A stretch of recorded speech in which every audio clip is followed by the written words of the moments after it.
দর্শক আসলে চট্টগ্রামে আমি একটা কলোনিতে আসছিলাম।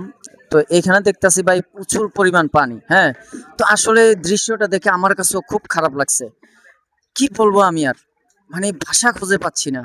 তো দেখা যাক, আমরা আসলে দর্শকদেরকে কিছু জিজ্ঞাসা করি তাদের মনের কষ্ট দুঃখ কি। আম্মু, তোমার বাসা কি এখানে? জি না, তোমার বাসা কোথায়? আমাদের বাসা ওইদিকে। তোমাদের বাসায় কি পানি উঠছে? জি না, তোমাদের বাসায় পানি ওঠে না, তো তুমি এখানে আসছো যে? আমি এদিকে আমার নানুদের বাসায় আসছি। আচ্ছা, যাই হোক দর্শক, ওর বাসা এখানে না, তবে যাই হোক, আসুন আমরা একটু দেখি। এদিকে আসেন।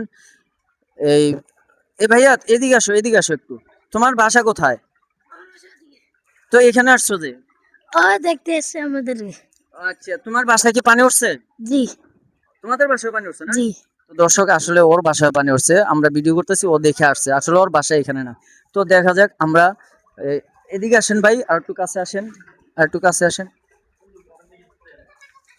তো আসলে দেখেন, এদিকে ভাই একটু দেখেন, এদিকে এই যে ঘরের দরজা, হ্যাঁ, পুরো পানিতে।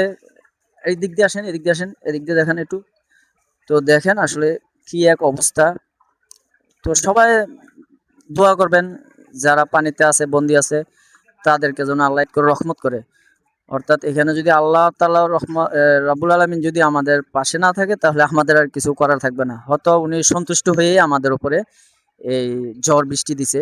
তো যে অবস্থায় আমরা থাকি না কেন, সবাই বলি একবার আলহামদুলিল্লাহ।